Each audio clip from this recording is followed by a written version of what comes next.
Do you think it's possible he might take his life? It takes a certain individual to prepare himself to do a lot of years in jail. From the lifestyle that he had, I'm not saying that he can't. I just don't see him able to do time behind bars. Maybe if he'd be in a camp type situation, that's a possibility. But based on the lifestyle and what he's done and what he's accomplished, if he had to go behind those bars for a lot of years, I think that he may commit. He do an Epstein. And you gotta look at that interview that Jonathan Odie did, bro. He said, hip hop agenda is to move drugs all over the United States. They move all the dope in private jets inside the United States. Okay, they move what's called high grade powder, and they move coke, and they move liquid cocaine in the bottles too.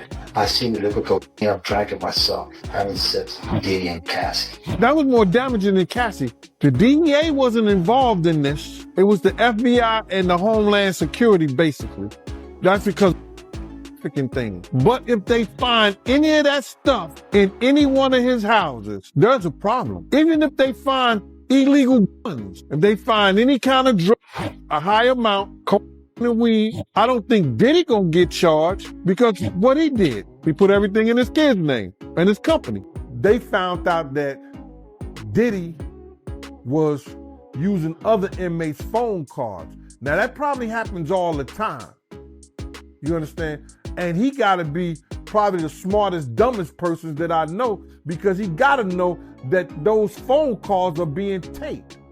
So whatever his lawyers and them come up with, the prosecution's gonna come up with something else. So the judge is gonna wanna know, well, what did they do, when they found out he was in violation of some of this stuff that he was doing. But it's gonna be something that I think it may shock the world. Well, Bill and Sade, accepting a plea agreement would mean that Sean Combs would have to admit to trafficking and force. And today he made it very clear that was not going to happen. Diddy maintained all along these encounters involved consenting adults and plans to take his chances that a jury agrees. What happens is if people go into a trial believing the firepower on the prosecution is so strong, I mean, let's say on a scale of 1 to 100, it's a 95, that it's so strong, but it goes down to an 88. That helps the defense, because everybody goes in thinking, wow, they're going to prove this, and they're going to prove this, and they're going to prove this, and all of a sudden, none of it's there. I think that actually helps the defense. She did, and when the judge did, Diddy, who was sitting at the defense table with his attorneys, did not show any signs of emotion. He took a sip of water before he was led out of the courtroom by the U.S. Marshals. Now, his lawyers have vowed to fight this. They are going to be back in court on Wednesday before the judge who will oversee this trial and try to get Diddy to be released. Everyone knew he was the devil. He's been the devil for 30 years. He's been covered and protected by not only Clive Davis, but Lucian Grange. He was selected to be the demon that he is, to keep the culture in line so the industry could continue to bid for all of its precious jewels. We have too many lost. The list of lost is ridiculous, and everyone knows Diddy was selected for this job. He's the Judas. Mr. Combs feels A, he's innocent, which is why he's not going to plead guilty. B, he's going to be truthful about this case because he wants to portray that to the people who have loved him his whole life. And I think he also feels an obligation to people in general. Maybe it's black people, maybe it's white people, maybe it's anybody who's ever felt aggrieved and targeted by the government. He feels an obligation to those people to say, you know what, maybe I can break the model. Maybe I can show the world that a black man can win, in federal court. And I think he probably is the only person I know of who might be able to actually accomplish that. Welcome back to Live Now from Fox. Our next story takes us out to the Big Apple as Sean Diddy Combs will be back in court today for day 2 of his trafficking and racketeering trial. Jury selection is set to resume with 19 jurors from the first day's pool moving on to the next stage. Fox 5 New York's Briella Tomasetti joins us live this morning outside the courthouse in Lower Manhattan with the very latest details. A lot of eyes on this case, Briella. Good morning. Gina, good morning to you, and I can tell you this, it's expected to be another busy day at court. As a reminder, yesterday, potential jurors were given a brief explanation of the charges. The judge also told them that the defendant is presumed innocent until proven guilty. Major developments tonight involving the case against Sean Diddy Combs, what he decided in court today, and what this now means, the move coming just 4 days before his trial is set to begin. Here's Aaron Katursky. Tonight, Sean Combs makes it official. He's rejecting the government's offer to plead guilty and spare himself the possibility of a prolonged term in prison. When asked if he turned down the offer, Combs answered, "Yes, I do, Your Honor," as he stood in a baggy beige jail uniform. Terms were not disclosed, but prosecutors did say a plea could result in a shorter sentence for Combs than if he's convicted. Wow, you guys, if you thought it couldn't get any worse, it actually does. Diddy's being hit with another SA lawsuit, but this time from a former male employee. And he's saying that Diddy would touch him inappropriately. He knows the deck is stacked against him. They've got a ton of evidence. Take the plea deal, dude. Just take it. Well, my guess is that, because we don't know the deal of the plea deal. At least I don't think we do. True. Okay. One thing that really stands out that she says is that at one point Diddy had a knife inside her mouth and then says, "I'm going to give you a Glasgow smile," which is, you know, slitting someone's cheeks. But he's warned against it by a member of his team, saying Diddy's associates would prefer it if she, referring to Ashley, looked normal. She also says that they said to her they could ship her off and sell her to anyone in the world and she'd never be seen again by her parents or loved ones. Now, Ashley did make a police report in 2018 at the time of the alleged incident, and the Contra Costa Sheriff's Department confirmed her report was thoroughly investigated and it was determined the claims were unfounded. Diddy's team said Mr. Combs was nowhere near Orinda, California on the day that she claimed she was assaulted. There's no evidence that Mr. Combs was ever even in the same room as the alleged victim. She's completely unbelievable and no sane person who views the evidence will credit her story. We have the latest from federal court in the Sean Combs criminal case. Status of jury selection, what Diddy's going to be wearing, violation of a gag order, rejecting a plea offer. Diddy's lawyers had argued that he had made good faith efforts by showing up in New York, ready to surrender to face these charges, but prosecutors said that he could not be trusted, that he has a history of trying to intimidate witnesses, including some who are going to be witnesses in this case. They urged the judge to remand him. What made you come here to support Puff? I'm supporting Puff because he's innocent, and I'm wholeheartedly believing his innocence, and I know he's innocent. So, You said you know he's innocent. 1,000%. The decision guarantees Combs will face trial beginning just 4 days from now. That will test whether one of music's most prolific figures used his power, wealth, and fame to exploit both women and men for decades. Panda is a secret code for a certain thing, and so when it comes down to that certain thing, what it is you basically have a certain nerve in your rectum, and if you touch that nerve, you can turn a person into an animal, you can turn a person into whatever you want them to be if you just hold them down. Music mogul Sean Diddy Combs back behind bars, a magistrate judge denying him bail, saying that there were no conditions that she could conceive of that would make her confident that he would appear again for other court appearances. The judge saying, "My concern is this is a crime that happens behind closed doors." At trial, Combs will ditch the jail garb and wear ordinary clothes. As his lawyers argue, the evidence shows consenting adults being intimate in their own way. This is going to be such a massive trial, like maybe the biggest Hollywood trial. God knows which way it's going to go.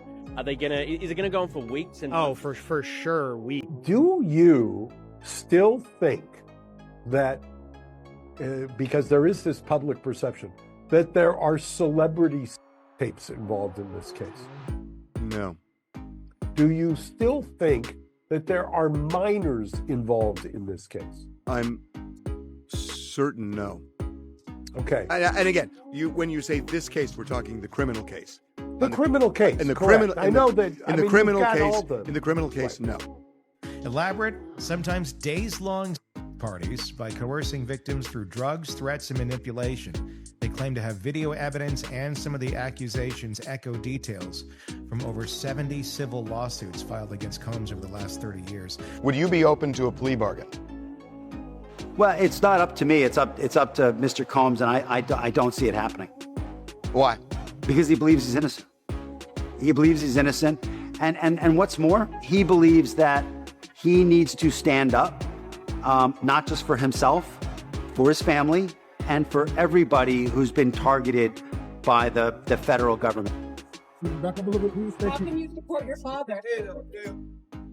How do you support him moving forward?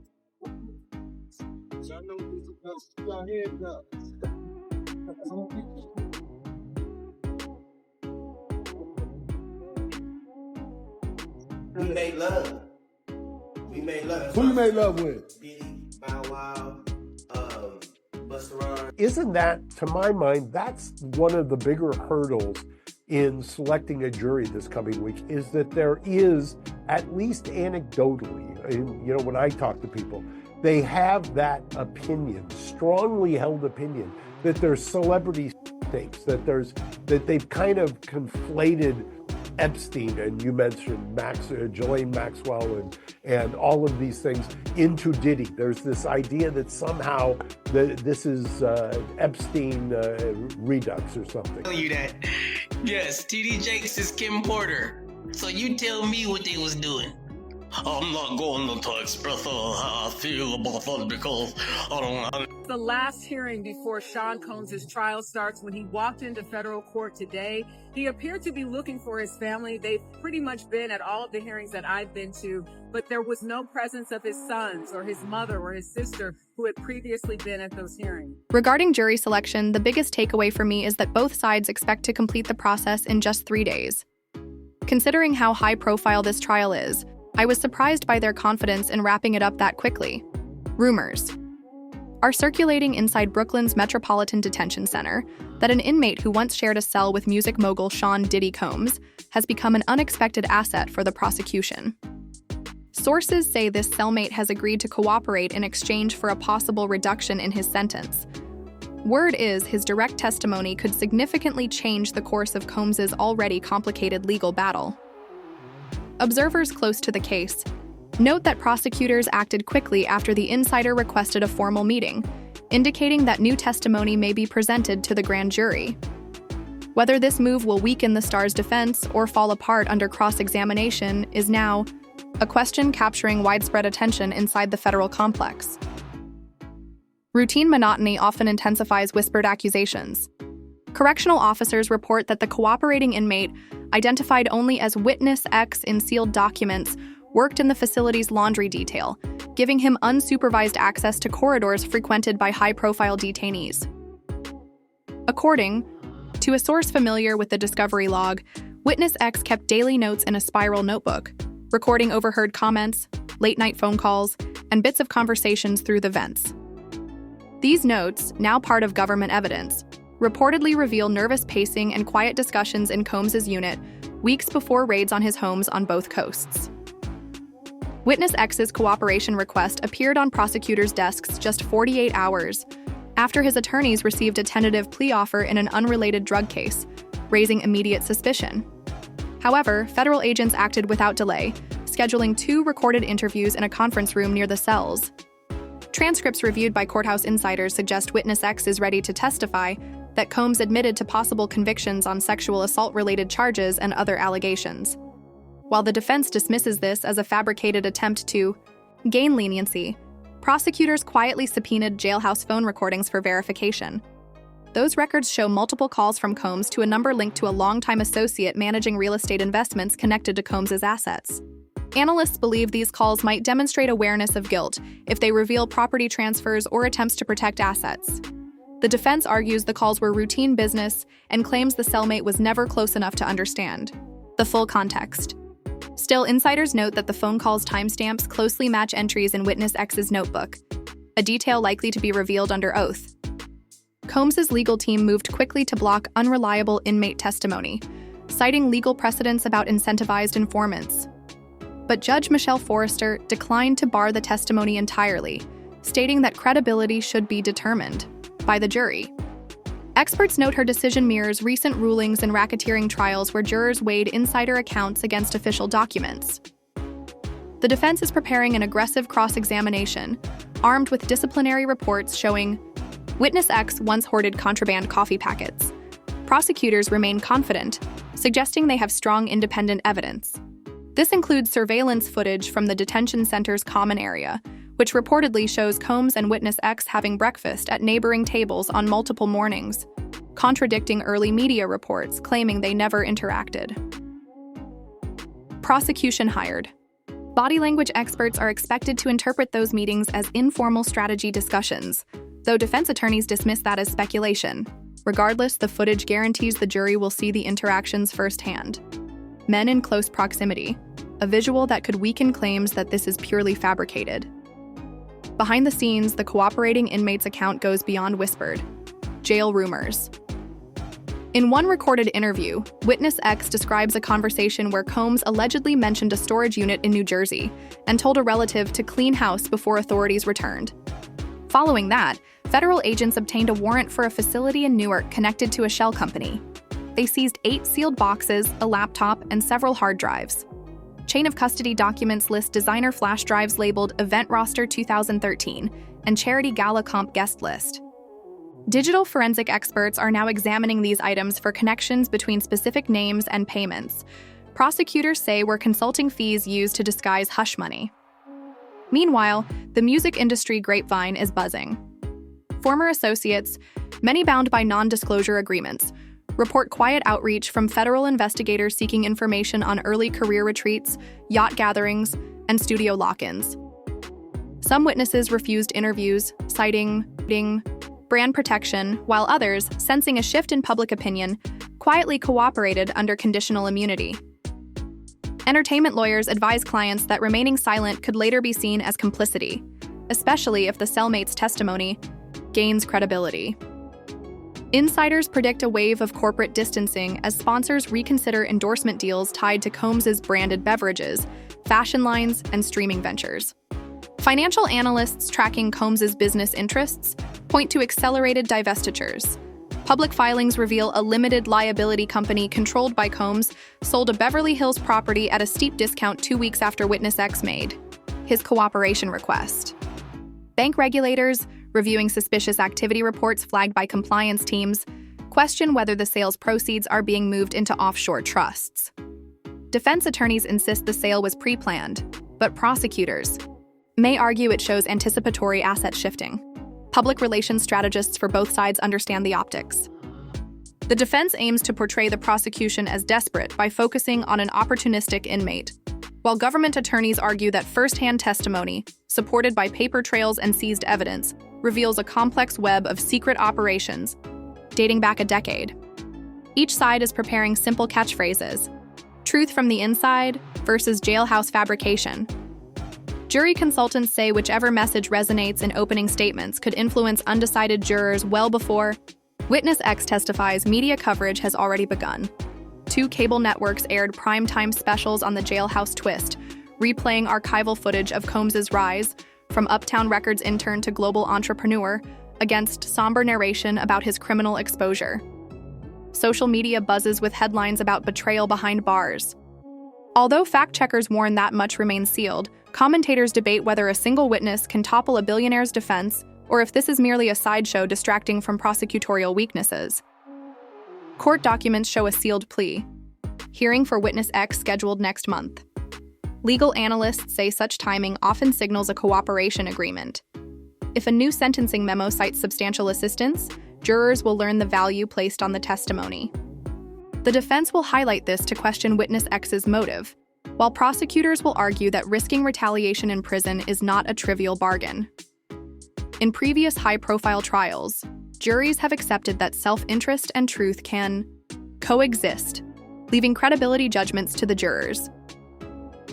The timeline is complex. Combs was first booked at the detention center after federal raids on his Los Angeles estate and New York penthouse. Indictments include racketeering charges ranging from fraud to sexual assault facilitation, along with allegations spanning state lines.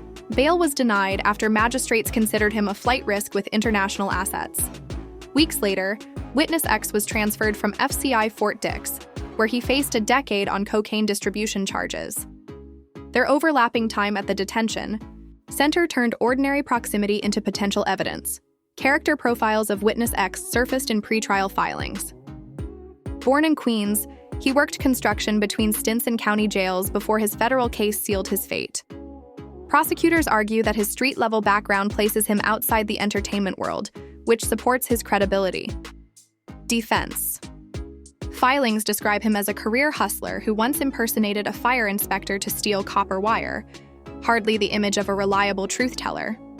Such competing narratives are typical, but gain importance when billions in brand value are at stake. Meanwhile, motions reveal further tension. Combs's lawyers seek to exclude any testimony about uncharged conduct mentioned by Witness X, citing undue prejudice. The U.S. Attorney's Office responds that pattern evidence is crucial for proving the racketeering enterprise. Judge Forrester scheduled a hearing on Rule 404B, evidence, to decide what the jury may hear. Observers expect heated debate over whether whispered boasts or cryptic remarks qualify as admissible proof of organized crime. Outside the courthouse, fans wrestle with mixed feelings. Streaming numbers for Combs's classic albums dipped 5%. In the week after news of the snitch broke, a modest but symbolic drop. Some supporters rallied behind loyalty hashtags, while advocacy groups for sexual assault survivors welcomed the possibility of new transparency. Marketing experts predict a challenging recovery if further damaging testimony emerges. Unlike past scandals focused on civil settlements, federal criminal charges leave little room for reputation repair. Insurance companies are watching closely. Keyman clauses in tour and vodka brand policies depend on the artist's freedom and public image. If Witness X's testimony leads to conviction, insurers might cancel coverage, triggering cross-default clauses in financing agreements. This domino effect is a major concern during quiet lender calls, even as official statements remain confident. Inside the detention center, security teams quietly moved Combs to a different tier after news of the cooperation saga became public. Staff cite administrative reasons, but Bureau of Prisons veterans note such moves are usually made to reduce potential conflicts or violence. Coded retaliation. Witness X remains in segregation for his own protection, spending time reading legal thrillers and preparing almost daily with government attorneys. His escorted walks through the halls, flanked by marshals, spark whispers among inmates who understand the risks that come with being labeled an informant. The prosecution's strategy increasingly centers on linking Witness X's story to documented financial transactions. Forensic accountants have traced wire transfers between tour promotion subsidiaries and consulting companies in Delaware. One company funneled monthly payments to a concierge service which, according to spreadsheets, booked 5-star hotel suites. On the exact nights Witness X says Combs mentioned private security checks during recorded jail phone calls. Defense accountants argue these payments represent legitimate hospitality expenses for VIP meet and greets. This battle over the financial records is expected to play out through opposing expert witnesses. Meanwhile, civil litigation complicates matters further. Former employee Cassie Stevens filed a wrongful termination lawsuit claiming she was sidelined after questioning overseas travel budgets. Her lawyers subpoenaed the same New York storage evidence weeks before the criminal raid, adding another way Witness X's claims might be echoed. If transcript excerpts are introduced in Stevens' civil case, Combs could face discovery obligations that go beyond the criminal indictment. Political factors also come into play. Lawmakers on Capitol Hill amid election year politics cite the case during hearings on reforming the Racketeer Influenced and Corrupt Organizations (RICO) statute. Some argue celebrity defendants distort perceptions of equal justice, while others use Witness X's potential leniency to highlight concerns over reliance on incentivized testimony. The Department of Justice has remained publicly silent, but insiders admit the high-profile nature adds extra scrutiny to every procedural step. Within Combs's inner circle, tensions rise. Longtime bodyguard Sean Perez, once a constant presence at red carpet events, has gone quiet on social media. Rumors circulate that former tour dancers and stylists have been asked to sign updated non-disclosure agreements with strict penalties for leaks. Yet leaks continue. Last week, a short clip surfaced showing Combs pacing a dayroom phone bank, muttering about staying on message. Digital investigators analyze every pixel and syllable, speculating about witness tampering or strategic surrender. Crisis management firms advise high-profile clients to prepare contingency statements. If Witness X's testimony names new individuals, publicists will need rapid response plans that balance denial with empathy toward alleged victims. Industry veterans recall similar preparations during previous scandals, but note that social media's speed in 2025 compresses reaction times from days to mere hours. Brand managers warn that silence, once a safe default, now often reads as tacit admission in public opinion. The psychological effects of jailhouse cooperation add complexity. Experts say prolonged confinement can amplify self-interest and fear, nudging inmates toward deals that offer hope of release. Facing a decade behind bars, Witness X may see testifying as a practical step rather than a moral one. Prosecutors will likely frame this directly during direct examination, presenting the deal as lawful leverage serving the greater good. Defense attorneys will depict Witness X as a desperate man willing to fabricate stories for freedom. This tension will test jurors' instincts about motive and memory. Technology also plays a key role.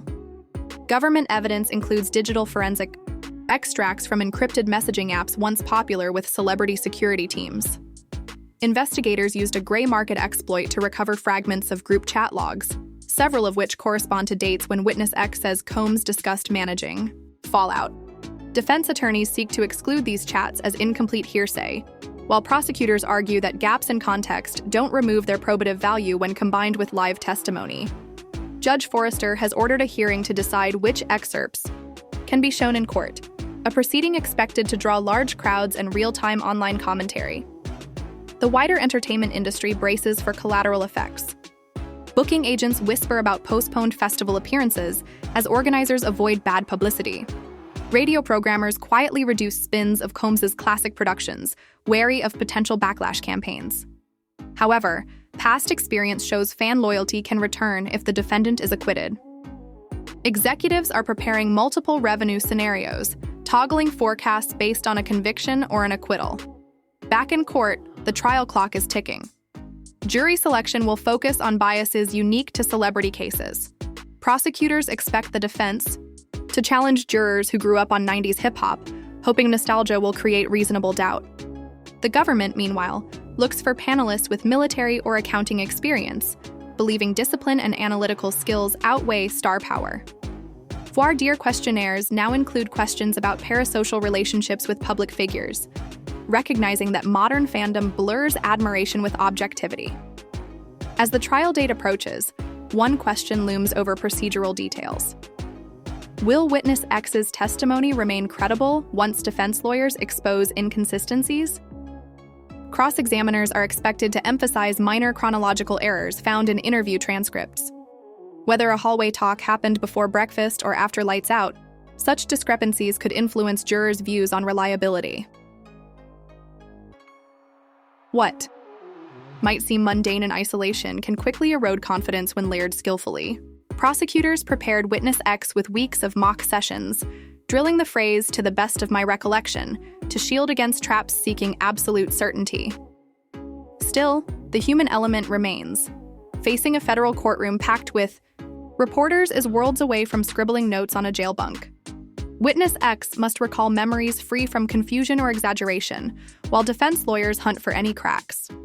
One poorly timed stumble could shift the case back to relying on forensics and paperwork, reducing the cellmate's explosive claims to mere background noise. Conversely, a composed and coherent narrative, especially one backed by metadata and financial records, could create a powerful through line for jurors struggling to grasp complex corporate structures. Meanwhile, Combs defiantly addressed fans in a handwritten note released by his attorney, pledging to fight falsehoods with truth and dignity.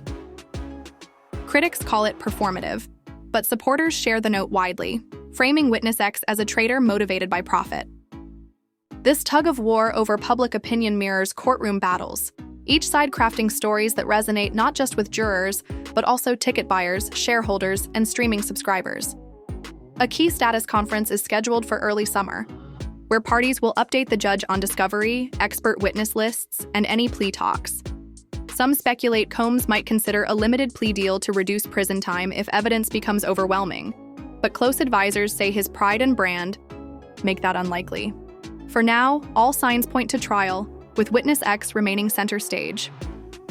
Reform advocates view the case more broadly, arguing high-profile cooperation deals expose disparities, where informants trade freedom for sensational claims, while less visible defendants languish. Prosecutors respond that dismantling complex enterprises requires insider voices, no matter how incentivized. This debate rages in law reviews, but for 12 jurors, the decision will rest on credibility, demeanor, detail, and corroboration. Defense teams quietly prepare for reputational rehab. If Witness X falters, they may highlight Combs's philanthropy, scholarships, youth centers, to counter prosecution's shadow imagery. Legal rules allow character evidence but often restrict specifics, so expect motions on those boundaries well before opening arguments. Behind the scenes, daily jail life offers a stark contrast to the glamour-fueling headlines.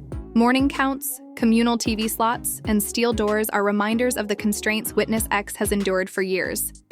This shared reality is the backdrop to allegations that private jailhouse conversations crossed lines. Whether casual venting or incriminating admissions, the distinction now lies in federal hands.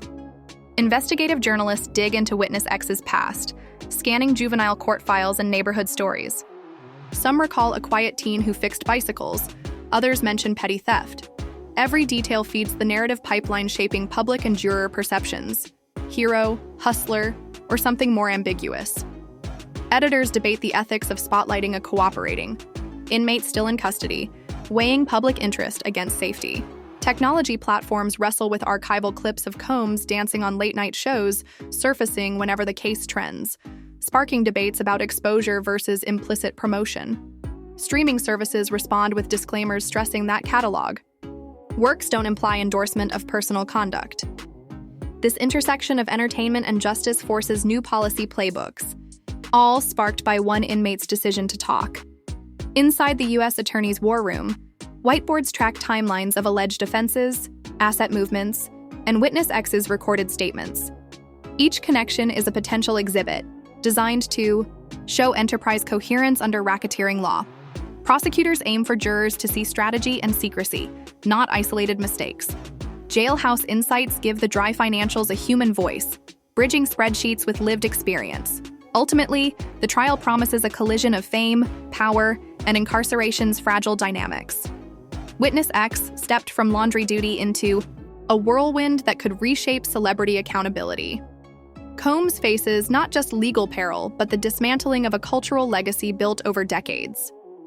As the courthouse clock counts down, the world waits to see if one jailhouse testimony will tip the scales or collapse under scrutiny. Outside the clerk's office, reporters' shouts of "Who's next?" echoed as the prosecution filed its latest sealed discovery notice. The news traveled fast, down courthouse halls, onto talk radio, then through live stream panels dissecting every piece of the sprawling drama. Though the document remained sealed, insiders whispered a key phrase: supplemental celebrity index. That single phrase ignited speculation, as an index implies deliberate order and scope. Each name linked to transaction codes, wire memos, or guest list initials outlined a broader pattern, far beyond any party photo. Observers understood this. List was no simple roster. It functioned like a spotlight swinging across a crowded stage, freezing one famous face at a time, while an unseen narrator connected applause, whispered favors, and unexplained transfers. Meanwhile, paralegals sorted bank ledgers from overseas. Affiliates, some marked with red flags, signaling possible hush obligations disguised as consulting fees. The entries looked like typical corporate jargon: retainer, appearance, partnership, until matched against archived transportation logs. When combined with flight manifests recovered from an encrypted server, a weekend took shape: a private jet departing late at night, a villa rental charged to a shell company, a supplemental invoice for security detail lacking a final head count. Each piece alone might seem routine luxury. Together, they form a constellation prosecutors call enterprise choreography, movements neither random nor isolated, but deliberately planned. A legal liaison, formerly an investigative reporter, guided the prosecution through color-coded binders titled Lineage, Leverage, Legacy. As the investigation delves deeper behind star-studded facades, one truth stands clear. Courtrooms rely on specifics, not vibes. Upcoming submissions promise to swap rumors for receipts, contracts hastily initialed, confidential travel invoices, bank memos hinting at service codes matching discreet rendezvous worldwide. When unsealed, each signature will stand under harsh courtroom lights as attorneys battle over meaning. Whether those autographs signify guilt or mere proximity will determine reputations, fortunes, and possibly freedom. For now, jury seats sit empty, but their future occupants already loom over every redacted paragraph, leaked snippet, and anxious press release. In that charged space between accusation and proof, the entertainment world holds its breath, knowing that once names link into evidentiary chains, the carefully curated party lights may never shine quite the same.